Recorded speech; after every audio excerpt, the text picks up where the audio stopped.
I now request our director to resume the presentation. Okay, so now I think it's time to,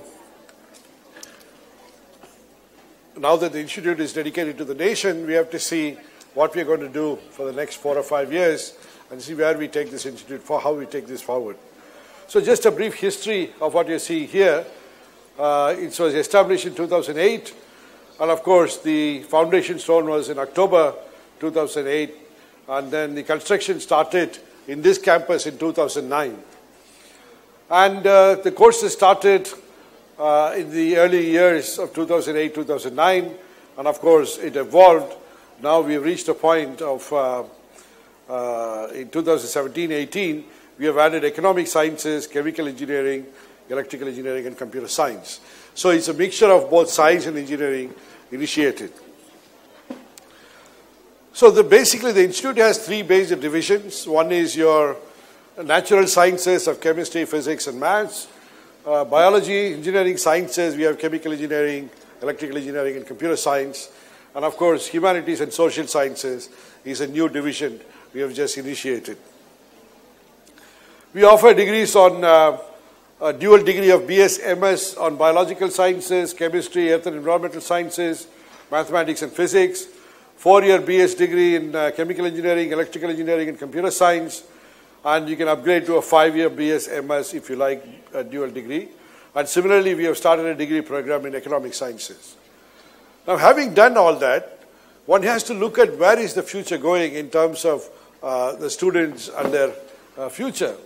So we have decided to start this term in the August of 2019, a new course called BS MS Data Science and Engineering.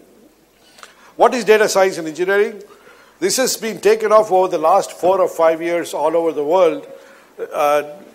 New degrees are being offered, which basically in principle offers tools for data analytics, principles of data analytics. You must have heard of big data. For example, in this room, all of you are sitting there. If I actually check how many of you are checking your mobile phone for messages, or how many of you are reading emails, and what else, what are the web pages you are looking at on your mobile phone, we can actually look at that using the signal that actually you are receiving. And if I analyze it, that's a big data. There are 500, 700 people. I can look at 700 mobile phones and monitor what's going on in each mobile phone. And then see, for example, I can decide, depending on how many people are reading a news item while I'm speaking, gives an impression to the world. What I'm saying is no relevance to many of you who are sitting in the room. Right? So that's the way you make big data analysis. Data analysis you do by getting information from the whole society. So that's data analytics, both statistics and mining data. So you have data analytics, which is what many companies use. I'll show you. Artificial intelligence, by collecting information where logistics, which works routinely, you can import artificial intelligence. Machine learning, you learn, for example, chess. More and more you play, the computer becomes better and better. And data mining algorithms, larger the data set, more difficult to identify a commonality, which is done in diseases and biomedical applications. So we are going to, these are the basic concepts that you will learn in data science and engineering. Of course, this requires much more than what I've just shown you. You need to learn mathematics, statistics, computer science, programming, in addition to learning basic sciences of other kinds. So what is the relevant data science to India and world? If you look at India, we know we're one of the largest democracies in the world, right? 1.2 billion people. Now, the 1.2 billion is very diverse. You have extremely rich people, top 1%, 2%, and then you have 30% of middle class, and then you have 60% of farmers. Now, the lifestyle can be very different. The top 1% or top 15% can live like as if they are already in the Western world. And of course, the bottommost 10% lives like they have not gone anywhere else in the world except the small town in which they live. Now, how do you provide service to all of them? So you look at their income, they look at their lifestyles, you look at their health statistics, you look at their eating habits. So all these, if a government has to provide support to these people, government needs to understand how these societies function. So that's population dynamics, and the economics of social impact, for example, direct benefit transfer of money, who does it go to, why does it go to them, things like that, which has to come from data analytics. Right now the numbers are small. As the population increases, then we are actually going to start using computational tools to decide whether you want to do this. Control of epidemics and medical support, for example, if there is some sort of a disease that's starting somewhere in a small town, it propagates. If you actually look at statistics, you will see a flu that starts sometime in June, July, somewhere. Actually, by the time it goes to October, it comes from deep south to north. So how does it propagate? So by records, data analysis will tells you what is the propagation method, therefore how to take precautions and stuff like that. And direct benefit transfer, I've just told you, including your scholarships, fellowships, economically weaker section data, all these can be done in India with that. Crucial financial decisions in terms of income expenses, how many people are making money, how many people are actually spending money, how many people are saving, all these. When you look at the data, government can decide where to spend the money, where not to spend the money, or an institution can decide where is the demand for more in a particular subject and all that. And this Google and Facebook actually has started doing this in very big way, right? How many of you would have noticed that if you have logged into Google email and then if you suddenly go and check train timings, if you want to go to say Jabalpur or something, Bhopal, Jabalpur, train timing, you just check online. Within 5 minutes after you checked, you will get an email from makemytrip.com. I have the cheapest ticket from Bhopal to Jabalpur. How does makemytrip.com know that you are interested in going to Bhopal to Jabalpur? And that's what Google does, right? They collect all the data wherever you're clicking, right? And then they record everything, and then immediately computer automation does it. Facebook does the same thing, right? This is where cognitive science comes in. And they look at what are the pages that you're looking at. And for example, in Facebook, if you like comedy, if somebody has displayed a comedy program, you click on it and watch the comedy, half an hour later, you go back to the Facebook, you will see 10 more comedies like that. Why does it come? They feed information as you want it. Okay, that's all done by analytics. It monitors what's going on. So similarly, you can do that. For example, courses. If we decide in IISER Bhopal that we're going to bring in analytics, we can monitor what kind of questions you're answering. I can monitor your cell phone and tell you from the time you got up in your hostel to the time you went back to your bed, I can give a printout of what are the locations you walked around today. Right? Because wherever you connect internet, the Wi-Fi center notices your mobile phone. So it tells you you were in the shopping center for half an hour, you were in the lecture hall for 3 hours, you were in the other coffee place for 20 minutes. Right? So now when I look at it, I can see at what time, how many people are in a particular location. And therefore, if I want to advertise something, saying, look, there is a Foundation Day program, you must be here, then I know where to advertise. No, don't waste my time in places where you don't go, like classrooms. All right? So, things like that, which is what big data analytics is all about. The whole world is now moving. If you start seeing why are universities in the world are offering this course, because the business operations and marketing, you can see, for example, I don't know how many of you know this. This is called marketing analytics. Coca-Cola, for example, decides where are they selling more Coke and where are they selling less Coke. So if you actually go to Bhopal railway station, they will tell you, I'll give you 1 Coke free if you buy 1 Coke. So 1 for 1, right? So you say 50 rupees, I'll get 1 more. You go to the next station, but that offer won't be there. Why? Because they want to attract people in this region. So they actually give you more. So they will see in analytics in the map how many Coke was sold here yesterday. So why the Coke is not selling here? So then I'll give more incentive to that place. So that is marketing advertisement. So finance, for example, when they see somebody is, I don't know whether you will experience it as you grow older, when you start getting more salary or more income, they will know from their income tax data, from various other data. For example, if you're a big credit card user, if you using the credit card by buying, say, Flipkart or something like that, you will start getting emails from Amazon for same product at cheaper price.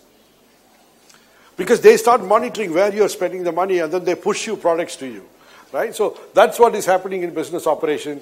Financial impact, again, the world, United Nations have to decide whether to spend the money in Africa, Ghana, or Namibia, or in India, in somewhere else. They actually see what is the average income in the world, and so that's happening.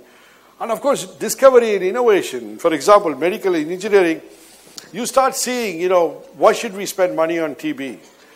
Right? Why should Glaxo, which is a British company, wants to spend money on trying to discover a technology for TB? They will have to see how many people have TB. If I sell one drug, how much money am I going to make? And then they actually make a decision to decide what areas. So those are all, for example, various things: crime control, cognitive responses, and pharmaceuticals. These are all, and of course, economic sciences is an extremely big area where people see how to decide.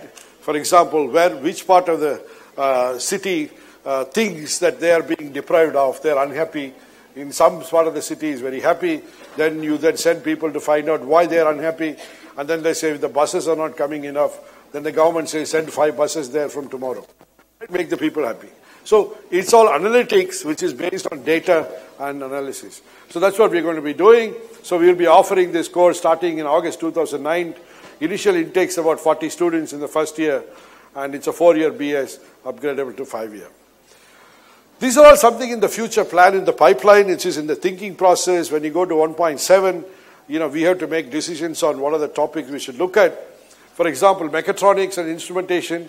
One of the biggest weaknesses in India is actually instrumentation, in trying to build instruments or repair instruments.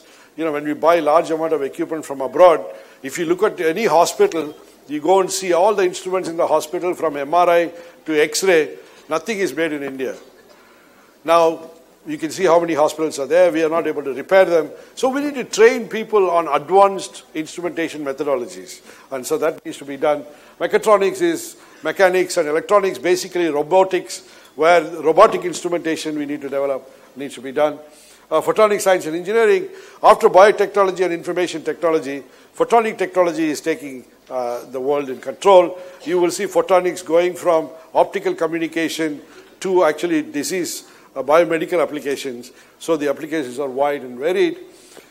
And of course, management. IIMs are actually doing business management, mostly about operations or finance or HR. Institution like this has a potential to do knowledge management, innovation management, and technology management.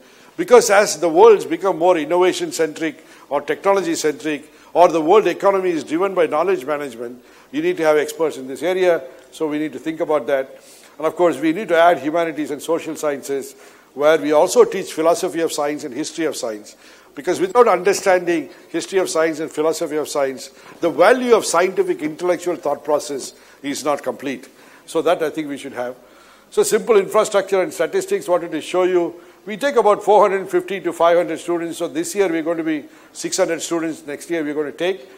The total is actually in 2018-19 is about 1,300 after people who are graduating, which is about 175 BS and 73 IPS. This is going to be the strength. But then if you start adding this new course, we're going to have 1,600 students, and then it goes up in 23 to 3,200. This is just adding the numbers of increasing the course by adding the new courses, data science course and others added together. So we are expecting by 23 we'll have 3,200 in the campus, which means this is just a distribution of, we have 300 undergraduates and about 120 PhD students. Almost about 50% is our male to female ratio, which is a good ratio that we have. And there are limitations now because, see, as the institute grown, built, it was built for 1,700, 1,800 students at the original project mode. Now we are anticipating 3,200 students, which means we have to build infrastructure, and that's what we are planning to do. And this is just a summary of what we have, hostels and growth, how the hostel is following the number of rooms and students. And you can understand why we have asked the first year and second year students to share a room, because the rate at which we are growing, infrastructure cannot be built at the same spot. To build a building, it takes time. So now I have to thank Mr. Subbaravji. He's already, yesterday, and we got a letter, and of course, officially, now we're going to build a new hostel for 700 rooms. Money has been released by the government, and a new academic block, and also housing for the faculty. Funding has been allotted. So thank you, Subbaravji. So I just wanted to summarize this. This is where we are going, and this is where we want to go. So we want to go about 300 faculty members, 330 staff, about 3,700, UG to PG ratio 2:1, student faculty ratio 12:1. So this is the numbers approximately we are thinking. We may be adding departments, these numbers may come down, but these are all in the thought process. As we evolve, we will decide what these are. So having accepted this, if we are going to reach 3,200, these are our needs, because the lecture hall complex is saturating now, so we need to build another lecture hall complex, and so new classrooms of total 5,000 square meters is required, and we need another. The library, of course, is too small for 3,000 people, so we need to build one, and of course the computer center and additional facilities. It just summarizes the same thing.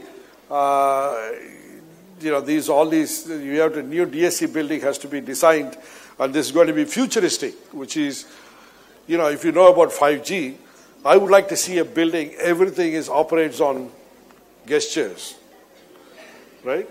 You don't touch anything. You walk in a room and push, the door will open. And then say, hello, light will come on, right? That's the kind of building I'm thinking about. A data science and engineering building must be a futuristic building, that it must be a pleasure to walk in and walk out. And of course, you need a special ID card to enter. So not everybody can access that, right? So that's what we are thinking about. And okay, so I want to just finish off by showing you a couple of things. What is our academic vision by 2023? I mean, these are all vision, right? These are all wish lists. We are hoping to try that we can reach it. And I want all of you to cooperate, the students, faculty, everybody. So I would like to see IISER Bhopal in the top 10 in the national rankings. And we should get to top 100 in the world rankings. I think we can do that if everything goes well.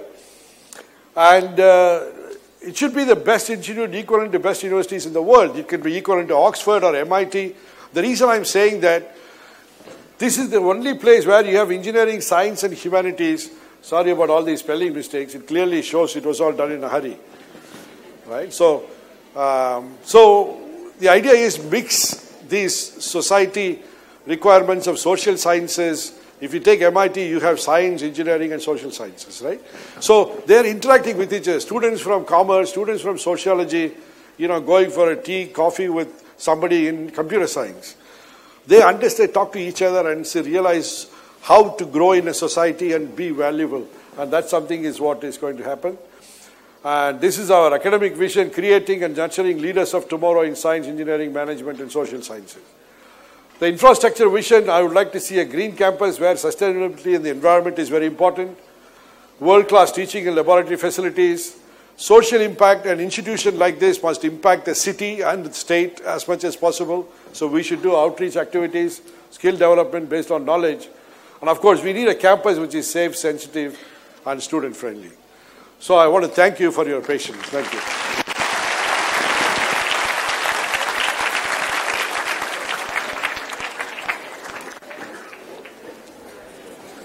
Thank you, sir. Let us now take you through the journey of IISER Bhopal through the lens of our own students. And I take this opportunity to thank them for this wonderful piece of work.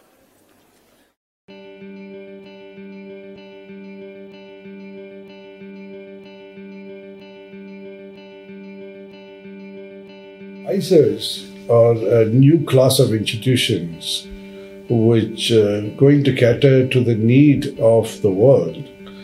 Now, IISER Bhopal is very unique in the sense that we recognized very early that the future is going to be a mixture of very strong engineering component like artificial intelligence or technologies being built to serve science in many ways. If you look at today's scientific research, most of the research incorporates utilizing heavy, expensive, high-tech instruments at the atomic level to understand processes, whether it is physics or chemistry or biology. IISER Bhopal has been really lucky to have Professor Vinod Singh as its founder director. And if you visit the campus, you can see what kind of facilities and infrastructure he has developed within a very short span of time. Not only that, we have been even luckier when we had Professor Umaputi as a second director, and he's not only continuing the great work that Professor Singh had initially done, he is adding on to it. When I walked down the memory lane, I could see and think about so many events. Like when we first published the first paper from IISER Bhopal, the first research grant, the first labs, the first institutional lecture. So these are all milestones. You cannot single out and say that this is more fundamental or more important, because an institution grows with time. It takes time, because Rome was not built in one day.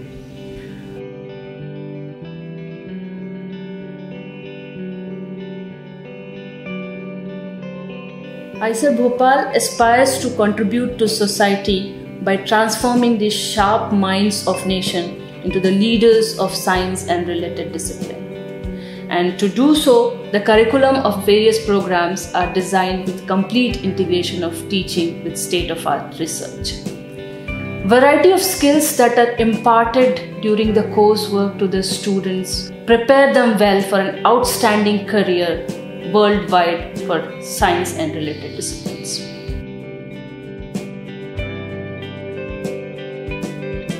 We are trying to attract the best of teaching faculty members and so that they carry out cutting-edge research, which is contemporary in the global front. We give a good startup money to start their research so that their research can get a head start. I've traveled around a bit and I've been in institutes in Australia, in England, in Germany, and I really think IISER Bhopal has the potential clearly to be one of the top places in the world in just a few years with all these enthusiasm put together. The best about the place is that I am all the time surrounded by so many smart, interested and very, very motivated students. That just makes it so much more rewarding to actually work here.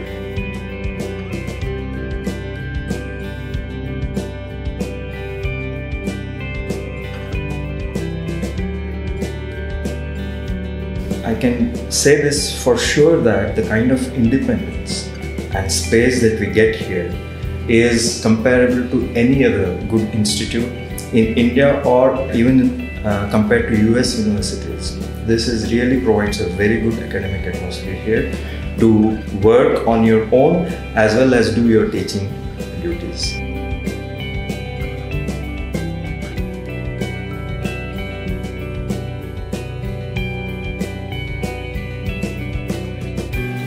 Today's innovation and technology depends on a multidisciplinary approach in terms of knowledge development.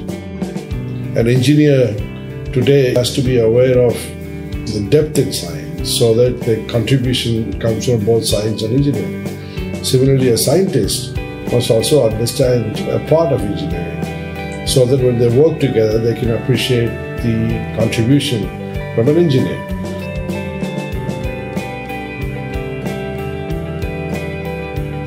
I believe that IISER Bhopal is going to create a space in Indian map in next 5 years. Nobody can forget it. It is very difficult to ignore IISER Bhopal in next 5 years. Only IISER to have both engineering sciences and natural sciences, apart from humanities and social sciences. So we try to attract the best of students across our country, and so far we have been successful in doing so, and I hope that we get better students in the near future, because ultimately they are our brand ambassadors. What we publish from our institution gets noticed, definitely that brings name fame to the institution, but again the performance of the students, not only within the campus but when they go abroad or outside the campus, They serve as ambassadors to the institution. That is very important.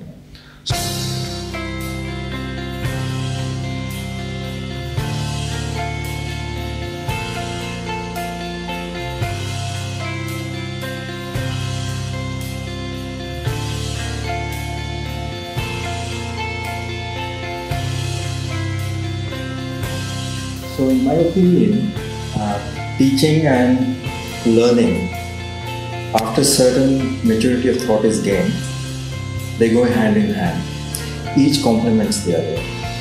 In the sense that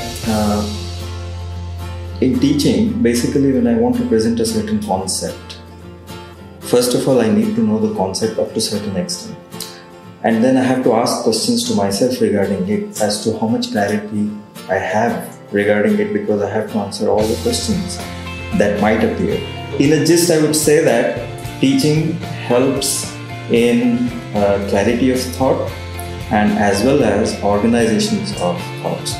And while teaching at IISER Bhopal, I think that the questions that come from students, so one has to be very comprehensive in knowing what kind of questions can be asked on a certain concepts. And that way, the kind of students that we have here is really a very good lot, which are inquisitive minds, and that has really helped me in having a clear understanding of what I do actually.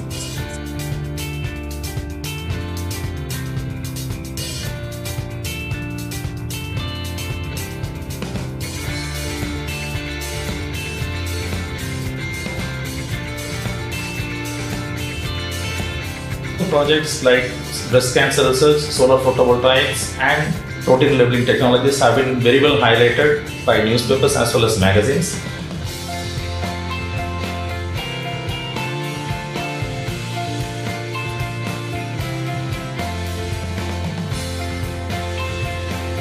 We do have Innovation and Incubation Center for Entrepreneurship.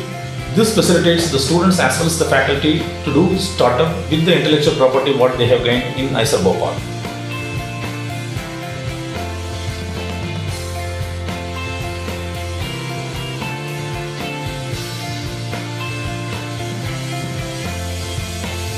Among a batch of 300 odd students, maybe 30 to 35% have academic aptitude to go for higher research. That does not necessarily mean that they are anyway superior, not at all. The rest, say 65 to 70% of the students, they are equally good, but they don't have that aptitude to do academics at a higher level. So for them, we try to have companies visit our campus, do some campus interview, and of course they end up taking job after they complete the BSMS program.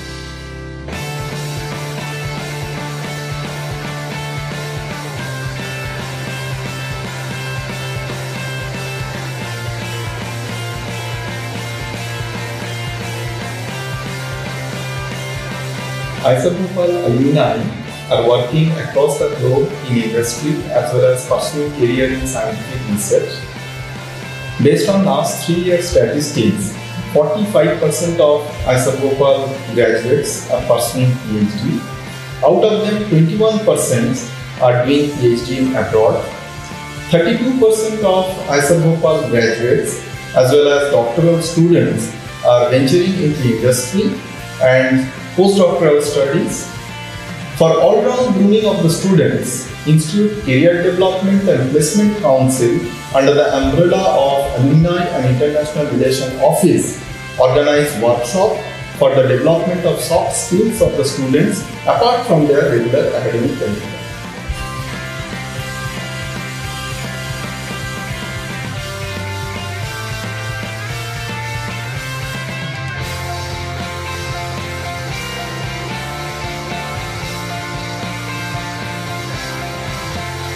Guys, that IISER Bhopal is same as any other national or international institutions. They have complete freedom not only in academics but also all non-academic creative activities.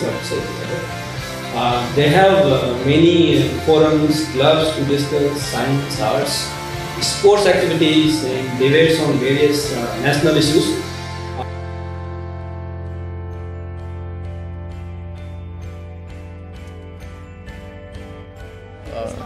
I've only recently graduated from IISER Bhopal, and there isn't much of a gap to see between what was and what is now.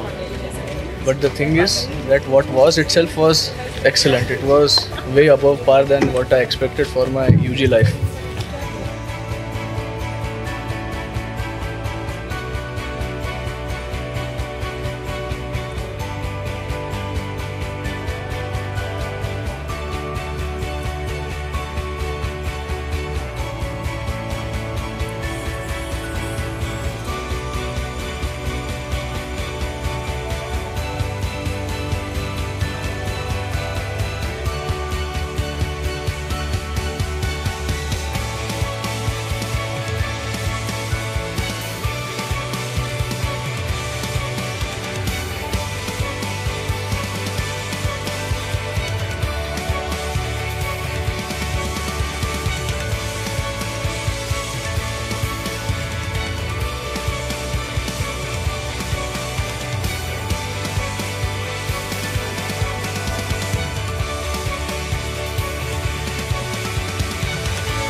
Scientist grows as an all-rounded individual, therefore the future, their contribution will be more towards the society and the societal needs. And therefore I think IISER Bhopal is uniquely positioned in that sense compared to other IISERs. And of course the IISERs are uniquely positioned compared to other institutions in India because this gives you the interdisciplinary need of the world today.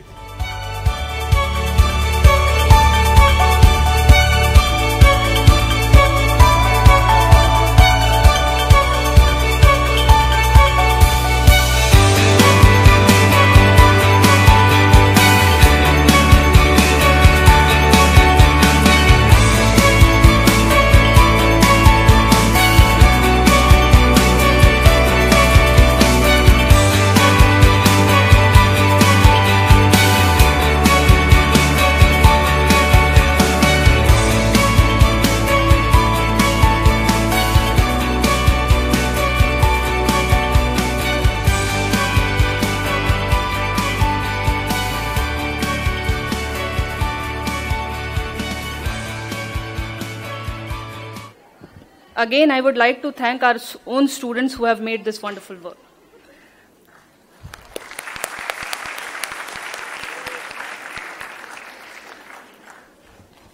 When it comes to thanking our founder director, Professor Singh and Mrs. Singh, for their valuable time and effort that they have given to this institute to bring it to the shape where it is today, we all fall short of words. Therefore, without saying much, we would like to thank them by presenting a memento. I request Sri Subbarao ji, Professor Umapati, and Dr. Ramya Sundaraman to come to the dais and hand over the memento to Professor Singh and Mrs. Singh.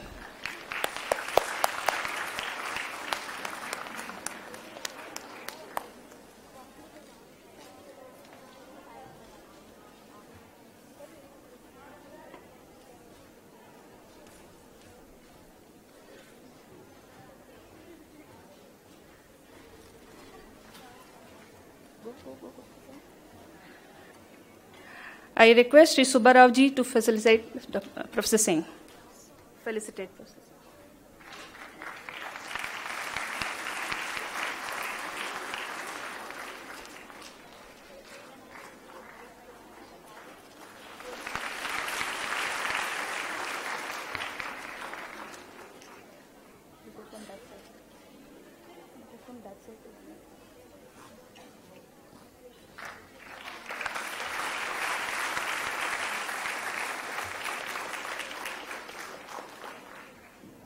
I request Dr. Raman to felicitate ma'am.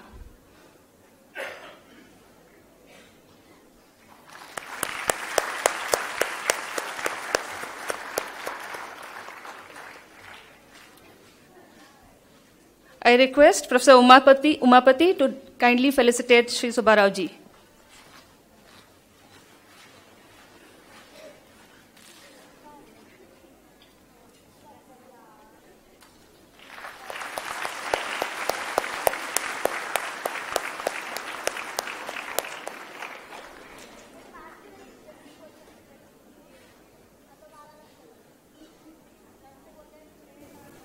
Thank you, sir. Thank you, ma'am. I request all of you to rise for national anthem. Jana Mana Adhinayaka Jaya He Bharat Bhagya Vidhata Punjab Sindh Gujarat Maratha Dravida Utkala Vanga Vindhya Himachala Yamuna Ganga Uchala Jaladhi Taranga तव शुभ नामे जागे तव शुभ आशीष मांगे गाहे तव जय गाथा जन गण मंगलदायक जय हे भारत भाग्य विधाता जय हे जय हे जय हे जय जय जय जय हे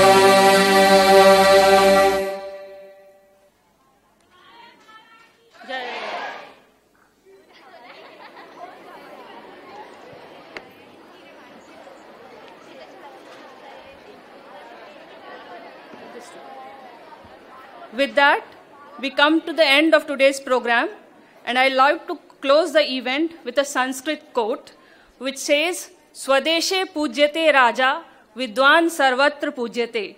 So on this auspicious day, let us all take the pledge to produce such scholars from our institute who will be recognized and admired globally. Thank you all for joining us. I request all of you to join us outside for the high tea, followed by the cultural program at 4 p.m.